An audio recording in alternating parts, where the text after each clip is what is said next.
Chapter number 13 है probability. अब probability का हमने सबसे पहले ये देखना है कि इसका जो फादर है ना प्रोबेबिलिटी का, उसका नाम क्या है? गिरालेमो कार्डेनो। ये जो है इसने प्रोबेबिलिटी को, यानी कि ये एमसीक्यू वगैरह में पूछ सकता है। अब इसकी डेफिनेशन, प्रोबेबिलिटी का मतलब होता है इम्कान है, एहतमाल है कि कितनी पॉसिबिलिटी है। तो प्रोबेबिलिटी ये इसकी definition is the chance of occurrence of a particular event, यानी कि किसी इवेंट के मुमकिन हद तक कितनी दफ़ा वो वाक़या हो सकता है। तो अब ये प्रोबेबिलिटी का फार्मूला जो है, number of favourable outcome over total number of possible outcome. Number of favourable outcome को एन ऑफ ए और नंबर ऑफ पॉसिबल आउटकम यानी कि टोटल वो एन ऑफ एस। जैसे हम कह सकते हैं कि अगर एक 100 नंबर का पेपर है ना, तो उसके टोटल जो आउटकम है वो 100 ही होंगे, लेकिन अगर बच्चे के नंबर 73 आते हैं तो 73 ओवर 100 हो जाएगा। इसी तरह कोई भी चीज़, यानी कि उसके टोटल और जितनी उसकी पॉसिबिलिटी है, यानी कि जितना वो हासिल करता है, तो उसको हम कहते हैं प्रोबेबिलिटी। यानी कि जैसे मैंने कहा है कि किसी बच्चे के 100 उसके टोटल मार्क्स है, तो total number of possible outcome 100 है और वो लेता 80 है या 70 या 90, तो वो फेवरेबल, तो 80 ओवर 100 उसकी प्रोबेबिलिटी होगी। ये छोटी छोटी 3 डेफिनेशन हैं, लेकिन आउटकम के result of an experiment is called outcome. यानी कि जो, यानी कि फर्ज करो बच्चे का रिजल्ट 73 आया ना 100 में, तो 73 उसका आउटकम होगा। इस तरह फेवरेबल आउटकम, इसकी भी definition, and outcome which result how many time we expect the thing to be happen, यानी कि कितनी दफ़ा हम एक्सपेक्ट। ज़्यादा इंपॉर्टेंट डेफिनेशन ये सैम्पल स्पेस की, ये अक्सर आ जाती है। The set of all possible outcome of an experiment is called sample space. It is denoted by S. ये मैंने बार बार कहा कि sample space की definition important है। ये जो है ये very important, range of probability for an event, यानी probability of event जो है वो greater than or equal to 0 and less than or equal to 1, यानी कि minimum 0 होगी और maximum 1, इसके आगे पीछे नहीं जा। ये एक और छोटा सा probability of an event not occurring, एक तो अकरिंग है, एक नॉट अकरिंग, तो उसको ए डैश यानी कंप्लीमेंट भी इसको पढ़ते हैं। P of A dash is equal to 1 minus P over A, यानी कि जो फेवरेबल है और नॉट फेवर। असल इसका फार्मूला ये है कि P of A plus P of A dash is equal to 1, ये असल फार्मूला, उससे यही अभी बनाया इन्होंने formula. Exercise 13.1 question number 1. Arshad rolls a dice with sides labeled L, M, N, O, P, U. What is the probability that dice lands on consonant?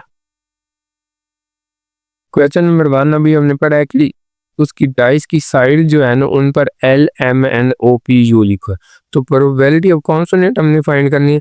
तो हमें पता है कि ये जो है ना A, E, I, O, U, A, E, I, U, ये जो 5 लफ्ज़ है ये वावल है, बाकी सारे कॉन्सोनेंट है। तो इसमें जो वावल है वो O और U है, बाकी कॉन्सोनेंट कौन से? L, M, N और P। तो इसका मतलब है कि हमने, यानी कि टोटल इसके आउटकम जो है हम, क्योंकि प्रोबेबिलिटी का फार्मूला क्या है? प्रोबेबिलिटी का formula N of A over N of S। N of A का मतलब नंबर ऑफ फेवरेबल आउटकम और N ऑफ S का मतलब नंबर ऑफ टोटल आउटकम। तो अब टोटल आउटकम जो है ना इसमें, यानी कि पहले हम लिख लें N ऑफ A, वो कौन से कॉन्सोनेंट, कॉन्सोनेंट कौन कौन से हैं इसमें? वो 4 है, L, M, N, P, तो वो 4 है। और total outcome N of S कितने हैं? वो हमारे पास 6 है। तो प्रोबेबिलिटी जो है P ऑफ A वो क्या हो जाएगी? यही formula N of A over N of S, तो उसका मतलब है 4 ओवर 6। इसको सिंप्लीफाई भी करना है और 2 पे डिवाइड करेंगे तो ये हमारा 2/3 आंसर आ जाए। Question number 2 के 4 parts हैं। Shazia throws a pair of fair dice. What will be the probability of getting? Part 1, sum of dots is at least 4. Part 2, product of both dots is between 5 to 10. 3, the difference between both dots is equal to 4. 4, the part number 4, number at least 5 on the first dice and the number at least 4 on the second dice. अब हमने यानी कि 2 dice उसने फेंके ना, तो एक dice जो है उसकी भी 6 साइड हैं, जैसे लूडो का दाना होता है ना, एक साइड पे एक दाना, फिर 2, फिर 3, 4, 5, 6, तो 2 दाने यानी कि 2 डाइस है, एक को नाम ए का दे देते हैं, दूसरे को बी का। तो इनको अब इसकी सैंपल स्पेस क्या बनेगी, यानी कि 1 1 भी दोनों साइड पे आ सकते हैं, 1 2 1 3 1 4 1 5 1 6, यानी कि ये भी पॉसिबिलिटी। इसी तरह यानी कि 2 के साथ 2 1 2 2 2 3 2 4 2 5 2 6, इसी तरह 3 के साथ 3 1 3 2 3 3 3 4 3 5, फिर 4 के साथ, फिर 5 के साथ, फिर 6 के साथ 6 1 6 2 6। तो इस तरह ये जो टोटल नंबर ऑफ आउटकम यानी कि नंबर ऑफ सैंपल स्पेस बनेंगे ना, वो हमारे बनेंगे 36। अब उसने ये कहा है कि सम ऑफ डॉट इज एटलीस्ट 4, यानी कि 4 से कम नहीं होना चाहिए, कम से कम 4 जरूर होना चाहिए। तो 4 से कम ना असल में सिर्फ ये 3 है, 1 2 और ये 3, बाकी सारे 4 हैं, ये 4 से कम है। तो वो बहरहाल अगर मैं इधर लिख दूं तो वो 33 बचने हैं।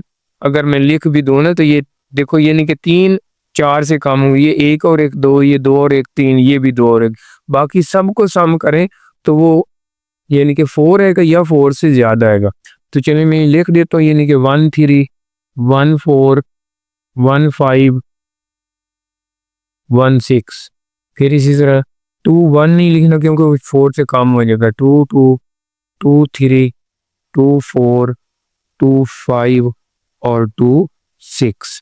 इस तरह फिर 3 वाले भी सारे आ जाएंगे क्योंकि वो तो कम होती नहीं है, 3 1 3 2 3 3 3 4 3 5 3 6, फिर 4 1 4 2, फिर 4 3, इसी तरह फिर 4 4 आ जाएगा, 4 5, फिर 4 6। तो इसी तरह 5 वाले आ जाएंगे, 5 1 5 2 5 3 5 4 5 5 और 5 6। फिर 6 वाले 6 1 6 2 6 3 6 4 और 6 5 और 6 6। तो ये जो ए वाला है ना, यानी कि मैंने कहा था नंबर ऑफ सैंपल स्पेस जो है वो तो 36 बने, तो नंबर ऑफ फेवरेबल आउटकम जो हमारे बनेंगे ना, वो मैंने सिर्फ कहा है कि ये 3 काम होंगे, ये 1 1 1 2 और 2 1। तो इसका मतलब बाकी को भी आप काउंट कर लें तो वो एन ऑफ ए जो है ना, यानी कि नंबर ऑफ फेवरेबल आउटकम वो 33 बनेंगे। अब प्रोबेबिलिटी ऑफ ए क्या आएगी, यानी कि n of A over N of S. तो एन ऑफ ए जो है वो 33 आया है और ये 36 है, तो 3 पे डिवाइड करें तो 3 11 और 3 12, तो ये प्रोबेबिलिटी ऑफ 11 ओवर 12 आ जाएगी। अब सेकंड पार्ट इसी सवाल का ये है कि product of both dots is between 5 to 10, यानी कि 5 से लेकर 10 अगर उनको मल्टीप्लाई करें तो सपोज ये देखो, पहला 1 व 5, 5 1 जा 5, 6 1 जा 6, इसी तरह 2 3 जा 6, ये तो छोटा हो गया ना 5 से, इसलिए नहीं लिखा। तो ये 1 व 5 1 व 6 2 व 3, इस तरह 2 व 4 2 व 5 3 व 2 3 व 3 4 व 2 5 व 1 5 व 2 और 6 व 1। तो इस तरह यानी कि ये मैंने लिखे हैं। तो ये कितने बन गए हैं, यानी कि इसमें एन ऑफ ए, तो नंबर ऑफ आउटकम्स इन ए, तो वो 11 बने, 1 2 3 4 5 6 7 8 9 10 11। तो अब प्रोबेबिलिटी ऑफ ए, तो इजी फार्मूला है हमारे पास, probability of A N of A over N of S. तो एन ऑफ ए हमारे पास 11 है और एन ऑफ एस जो है वो 36 है, तो ये हमारा आंसर आ जाएगा। अब तीसरा पार्ट ये, the difference between both dots is 4। तो अब हमने उनको माइनस करना है, तो उसका ये पहला पेयर बनेगा 1 व 5, यानी कि 1 व 5 इनको माइनस करें तो 4 आता है। फिर इसी तरह 2 व 6 इसको माइनस करें फिर भी 4 आता है। इसके बाद 5 व 1 उसको माइनस करें फिर भी, और 6 व 2। तो ये हमारे 4 पेयर जो है ना, ये एक 1 व 5, 2 व 6, 5 व 1 और 6 व 2, ये 4 पेयर। तो इसका मतलब है एन ऑफ ए जो है हमारे पास कितना आ जाएगा, 4। तो प्रोबेबिलिटी ऑफ ए क्या आ जाएगी, probability of A, N of A over N of S. तो ये 4/36, इसको सिंप्लीफाई करेंगे तो 1/9।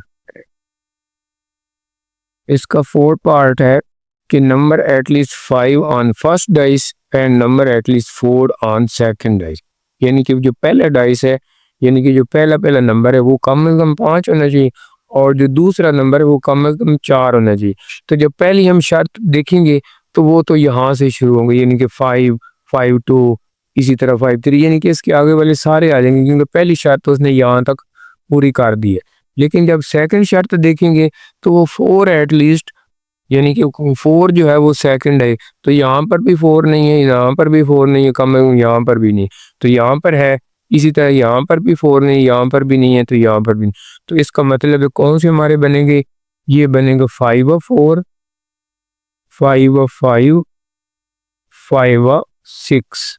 इसी तरह 6 वाले कौन से बनेंगे, 6/4, 6/5 और 6/6। तो ये दोनों शर्त, यानी कि पहले भी कम से कम 5 होना चाहिए और दूसरा नंबर जो वो कम से कम 4 होना चाहिए। तो इसमें अब एन ऑफ ए जो है वो, यानी कि नंबर कितने आए हैं, 6 आए हैं, 1 2 3 4 5 6। तो एन ऑफ ए जो है वो 6 के इक्वल है। तो probability of A is equal to n of A over N of S. तो ये 6 ये आई और एन ऑफ एस जो है 36। तो 6 पे डिवाइड सिंप्लीफाई करेंगे तो 1/6, इसकी प्रोबेबिलिटी 1/6 आ जाएगी। Question number 3. One alphabet is selected at random from the word mathematics. Find the probability of getting vowel, consonant, an E, an A, not M, not T. अब ये लफ्ज़ मैथमेटिक्स है, mathematics में total word कितने हैं, alphabet 1 2 3 4 5 6 7 8 9 10 11। तो इसका मतलब है एन ऑफ एस जो है सैंपल स्पेस के नंबर कितने आएंगे, 11 आएंगे।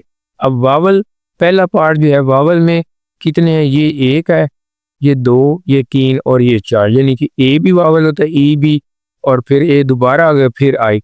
तो एन ऑफ ए कितना आ गया, 4।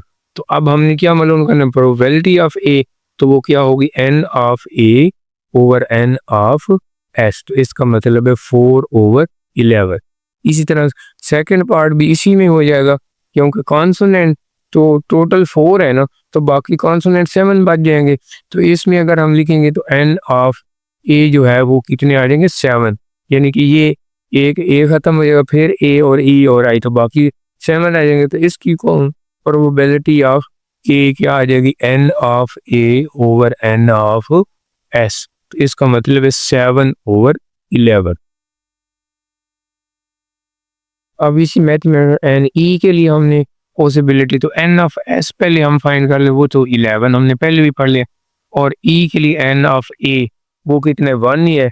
तो पी ऑफ ए क्या हो जाएगा, फार्मूला पहले लिखना चाहिए, क्योंकि ऐसे सवालों में एक नंबर फार्मूले का दे देता है और एक नंबर आगे हल करने का। तो ये 1/11 इसकी प्रोबेबिलिटी आ जाएगी। इसी तरह यहाँ पर एन ए, तो ए इसमें कितनी टाइम है, दो दफ़ा है। तो इसका मतलब एन ऑफ ए कितना आ जाएगा, इसमें 2 आ जाएगा। तो प्रोबेबिलिटी ऑफ ए क्या आएगी, n of A over N of S. तो इसका मतलब है 2/11। अब हमने इसी सवाल मैथमेटिक्स में इसकी probability not am not T, तो पहले तो एन ऑफ एस तो उसी तरह हम लिखेंगे ना, 11 है। अब नॉट एम का मतलब है P of M dash is equal to 1 minus P of M, या दूसरे लफ्ज़ों में मैंने कहा था कि P of M plus P of M dash is equal to 1 आ जाएगा। तो हमने P of M dash find करना है, तो इसलिए 1 माइनस पी ऑफ एम। तो 1 minus P of M, M इसमें असल में 2 है ना, तो 2/11। तो अब इसको एल्शियम लेके 11 1 माइनस 2, तो 9/11 इसकी आ जाएगी। इस तरह जब नॉट टी हमें फाइंड करना है तो उसमें भी पी ऑफ टी जो है dash is equal to 1 minus P of T. तो 1 माइनस पी ऑफ टी, ये 1 और ये 2, तो 2 दफ़ा ये टी भी आया है। तो इस तरह 1 माइनस 2/11, इसका भी इसी तरह एलसीएम 11 माइनस 2, तो 9/11। तो ये आंसर आ जाएगा बराबर। Question number 4. Aslam rolled a dice. What is the probability of getting the numbers 3 or 4? Also find the probability of not getting the numbers 3 or 4. तो 3 और 4 यानी कि या 3 होगा या 4 होगा, तो दोनों पॉसिबिलिटीज है। तो इस तरह हमारा n ऑफ a जो है वो क्या बन जाएगा 2, यानी कि उसके नंबर 2 है। तो प्रोबेबिलिटी ऑफ a जो है ये 3 और 4 जो है, इसको ऐसे 3 और 4 ऐसे भी लिख सकते हैं या p ऑफ a लिख देते हैं। तो उसका मतलब है 2/6, तो वो कितनी बन जाएगी 1/3। तो अब प्रोबेबिलिटी ऑफ 3 और 4 नॉट, यानी कि नॉट इसका मतलब है ये डैश है, तो उसका मतलब 1 माइनस p ऑफ a। तो p ऑफ a का मतलब क्या है, यानी कि 1 माइनस 1/3। तो इसका एलसीएम क्या आ जाएगा 3, तो 3 1 या 3 माइनस 1 तो 2/3, यानी कि 3 और 4 नॉट का ये आंसर आएगा और p 3 और 4 का 1/3 है। Question number 5. Abdul Hadi labeled cards from 1 to 30 and put them in a box. He selects a card at random. What is the probability that selected card containing the number 25, number between 17 to 22, number at least 20, number not 27 and 29, number not between 12 and 15? अब तीसरे part में उसने कहा कि number at least 20, तो ये ए जो है ये कहाँ से होगा, 20 होगा, 21 होगा, 22, 23, 24, 25, 26, 27, 28, 29 और 30, क्योंकि कम से कम 20 होना चाहिए। तो इसका एन ऑफ ए कितना आ जाएगा, वो आ जाएगा 10, 1 2 3 4 5 6 7 8 9 10 11। तो अब इसकी प्रोबेबिलिटी क्या होगी, probability of A equal to n of A over N of S, कि इसका मतलब 11/30 इसकी प्रोबेबिलिटी आई। अब ये हमने नॉट 27 एंड 29, यानी कि ये दो नंबर नहीं होनी चाहिए। तो इसका मतलब है हम सपोज कर लेते हैं कि कोई सेट है सी, उसमें क्या है ये दो नंबर है 27 और 29। तो इसका एन ऑफ सी जो है, यानी कि नंबर ऑफ एलिमेंट इसमें कितने हो गए हैं 2। तो अगर इसकी प्रोबेबिलिटी है तो वो कितनी आ गई, प्रोबेबिलिटी ऑफ सी, ये इसमें 27 और 29 दोनों है, तो वो 2/30 आ जाएगी, यानी कि 1/15। तो अब नॉट का मतलब है पी ऑफ सी डैश, यानी कि उसका कॉम्प्लीमेंट, उसका फार्मूला तो 1 माइनस पी ऑफ सी, यानी कि उसमें से वो निकाले तो 1 माइनस 1/15। इसको अब एलसीएम ले लेते हैं 15, तो 15 माइनस 1 तो वो कितना आ जाएगा 14/15। तो ये जो है कॉम्प्लीमेंट में इसकी, यानी कि जिसमें 27 और 29 नहीं होंगे उसकी 14/15 आएगी। अब पांचवें साल का पांचवा part number not between 12 to 15, यानी कि इसमें भी हम उसी तरह लेट पॉसिबिलिटी ये सेट जो है सी, उसमें कौन से नंबर है सपोज जो 12, 13, 14 और 15 है। तो अब इसकी प्रोबेबिलिटी, इसके एन ऑफ सी कितने आ जाएंगे, वो आते हैं 1 2 3 4। तो प्रोबेबिलिटी ऑफ सी कितनी आ जाएगी 4/30, या इसको सिंप्लीफाई करेंगे तो 2/15। तो हमने मालूम करनी कि इसमें नंबर नॉट बिटवीन, तो उसका मतलब वो कॉम्प्लीमेंट की हम लेंगे, P of C complement is equal to 1 minus P of C. तो इसका मतलब है 1 माइनस 2/15। तो इसका एलसीएम ले लेते हैं, एलसीएम इसका 15 ही आ जाएगा, तो 15 1 माइनस 2 तो 13/15 इसकी प्रोबेबिलिटी आ जाएगी। Question number 6. The probability that Aisha will pass the examination is 0.85. What will be the probability that Aisha will not pass the examination? अब प्रोबेबिलिटी फॉर आयशा जो पासिंग एग्जामिनेशन है ना वो 0.85 है। तो हमने मालूम करनी कि probability of Ayesha will not pass the examination, वो हमने फाइंड करना। तो हमारे पास ये फार्मूला है ना P of A plus P of A dash, यानी कि कॉम्प्लीमेंट को प्लस करें तो उसका आंसर क्या आता है 1 की। तो अब पी ऑफ ए 0.85 है, हमने फाइंड करनी है कि नॉट, तो P of A dash is equal to 1। तो पी ऑफ ए डैश कैसे निकालेंगे 1 माइनस 0.85, तो इसको माइनस करें तो 0.15, ये उसकी। Question number 7. Tabish tossed a fair coin and rolled a fair dice once. Find the probability of the following events. Part 1, tail on the coin and at least 4 on dice, head on coin and the number 2 3 on dice, head and tail on coin and the number 6 on dice, not tail on coin and the number 5 on dice, not head on coin and number 5 and 2 on dice. अब हमारा पहली बात तो ये कि coin and dice है, तो coin की जो पॉसिबिलिटी है ना वो एच टी यानी कि हेड और टेल, डाइस की जो 1 2 3 4 5 6 यानी कि जैसे लूडो का दान होता है, तो 1 भी आ सकता है 2। अब इसके सैंपल्स पे इसके कौन से होंगे, तो ये हम बना लेते हैं एच व टी, एच व सॉरी 1, फिर एच व 2, एच व 3, एच व 4,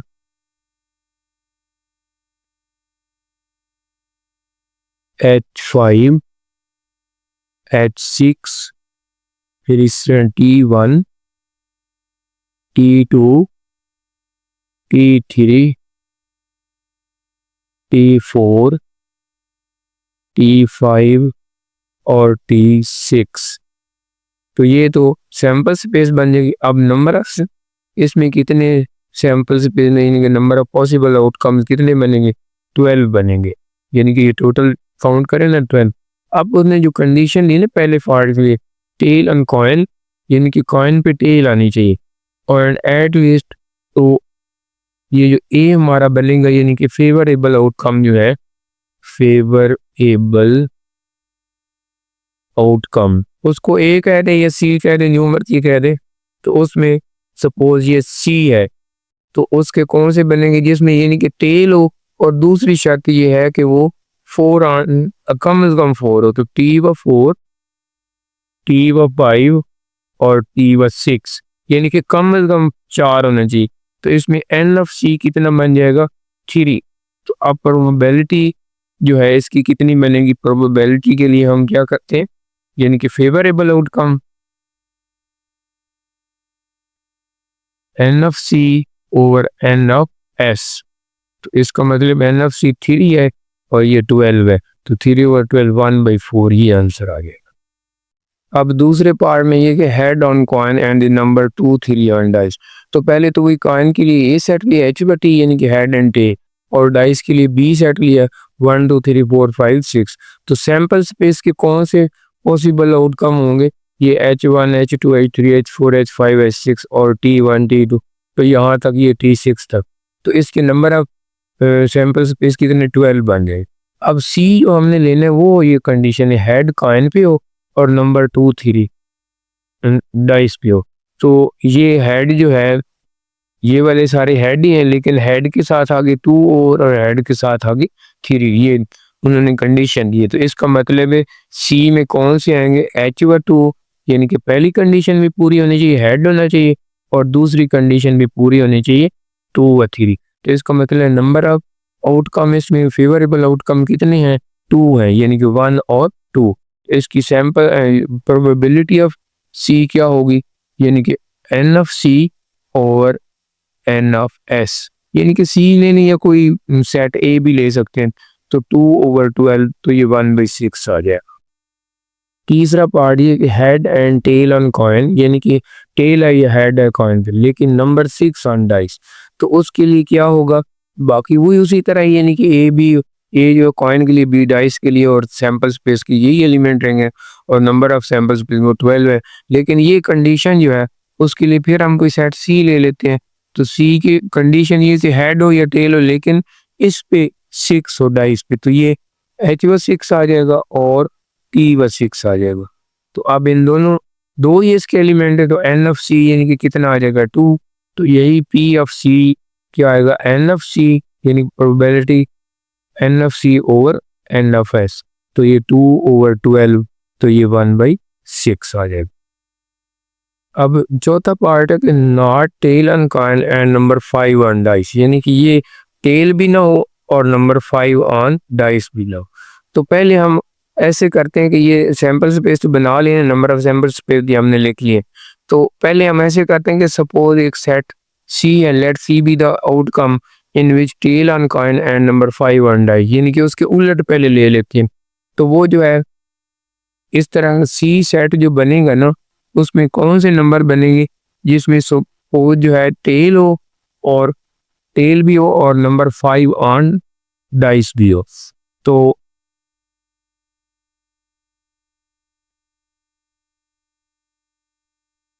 ये एक बनेगा ये वाला, यानी कि नंबर टेल भी हो उस पर, और तो वो बनेगा टी व 5। बस एक ही नंबर बनेगा जिसमें टी भी हो और 5। तो इसका मतलब एन एफ सी जो है वो इसमें 1 आ जाएगा। तो इसका मतलब है कि पी ऑफ अगर सी डैश हमने फाइंड करना है तो वो, अगर इसका पहले प्रोबेबिलिटी ऑफ सी मालूम कर लें तो वो 1/12 आ जाएगी। अब पी ऑफ सी डैश क्या आएगा, 1 माइनस पी ऑफ सी। तो 1 माइनस पी ऑफ सी 1/12। इन दोनों का एलसीएम 12 आ गया, तो 12 1 या 12 और -1, 12 - 1 11 भी 12 आंसर आ जाएगा। ये पांचवा पार्ट है कि not head on coin and number 5 and 2 और डाई, यानी कि पहले उसी तरह कॉइन पॉसिबिलिटी जो है हेड व टेल आएगी और डाइस की 1 2 3 पर। तो इसके सैंपल स्पेस क्या बनेंगे, H1, उसी तरह नंबर ऑफ सैंपल पे 12 बनेंगे। अब हम इसके पहले उलट लेते हैं, यानी कि not head on coin and number 5। तो इसको उलट के होगा let's see the outcome in which head on coin हो एंड नंबर 2 और 5 ऑन डाइस है। इसका मतलब है ये बन जाएगा H2 और H5, यानी कि उसके उलट लेना है, क्योंकि इसका अब NFC यानी कि नंबर ऑफ आउटकम कितने आए हैं 2। तो प्रोबेबिलिटी ऑफ सी क्या आएगी, प्रोबेबिलिटी ऑफ सी आएगी n of C over N of S. तो उसका मतलब है 2/12, तो इसका मतलब 1/6। तो अब हमारी वो जो ओरिजिनल चाहिए हमें नॉट हेड, तो उसका मतलब उसका कॉम्प्लीमेंट ले लेंगे, P of C complement is equal to 1 minus P of C. तो प्रोबेबिलिटी ऑफ सी, तो ये आ जाएगी 1 माइनस 1/6। तो एलसीएम 6 आ गया, 6 1 -1, 6 - 1 5/6 आ जाएगा। Question number 8. A card is selected at random from a well-shuffled pack of 52 playing cards.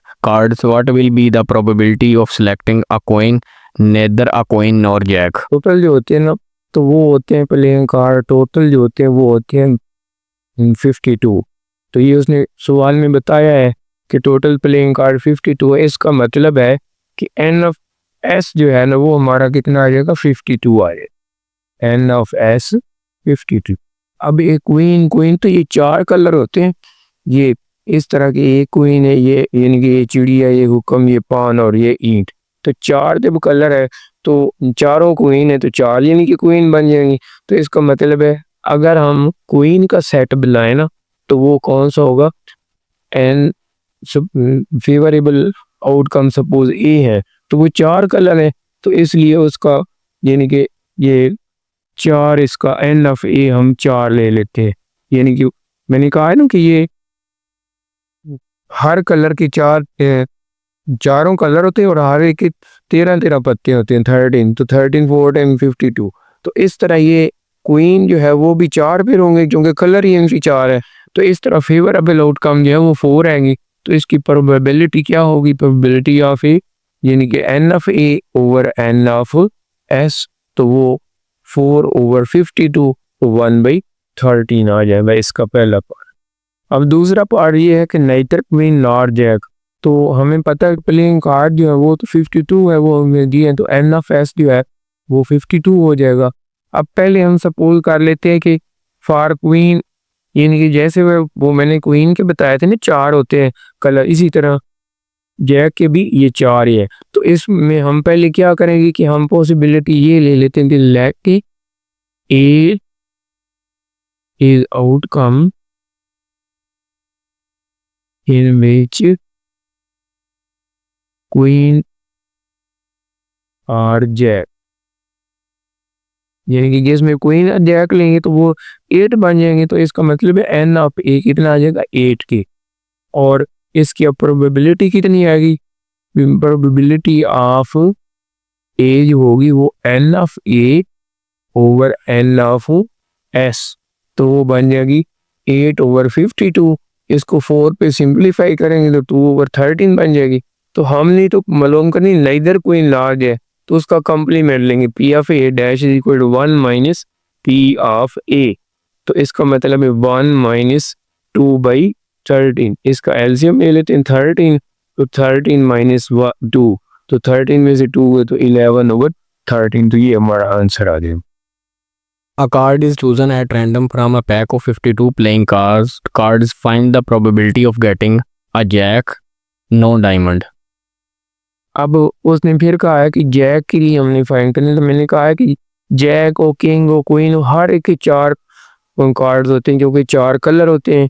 तो इस तरह तो इसकी तो पहले हमें पता है कि एन ऑफ एस जो है टोटल नंबर ऑफ कार्ड 52 है, और जैक जो है वो 4 होंगे, तो उसके फेवरेबल आउटकम कितने होंगे 4।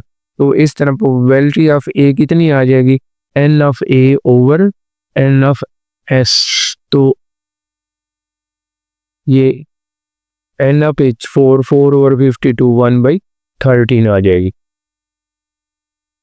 अब उसने कहा है कि प्रोबेबिलिटी फाइंड करेंगे नॉट डायमंड, तो ये 4 कलर हैं, तो चारों के 13 पत्ते होते हैं 13, तो ये डायमंड है, तो इसके भी 13 पत्ते होंगे। तो हम पहले सपोज कर लेते हैं कि let E in which diamond is present, यानी कि डायमंड के आउटकम है, तो इसका मतलब है वो एन ऑफ ए जो है ना वो 13, क्योंकि डायमंड हो यानी कि ये वाला हो, ये जिसको उर्दू में चिड़िया ईंट हुक्म वगैरह कहते हैं, तो हर एक कहते हैं, तो डायमंड के भी 13 होंगे। तो इसका मतलब है एन ऑफ ए 13 है, और एन ऑफ एस तो वैसे ही 52 है, तो प्रोबेबिलिटी ऑफ ए कितनी आ जाएगी, n of A over N of S. तो एन ऑफ ए हमारे पास है 13 और ये है 52, तो ये 1/4 आ जाएगी। अब हमने फाइंड करनी कंप्लीमेंट यानी कि नॉट डायमंड, तो वो क्या होगी 1 माइनस पी ऑफ ए, तो 1 माइनस 1/4, तो 4 का एलसीएम 4 माइनस 1, तो 3/4 आ जाएगा आंसर।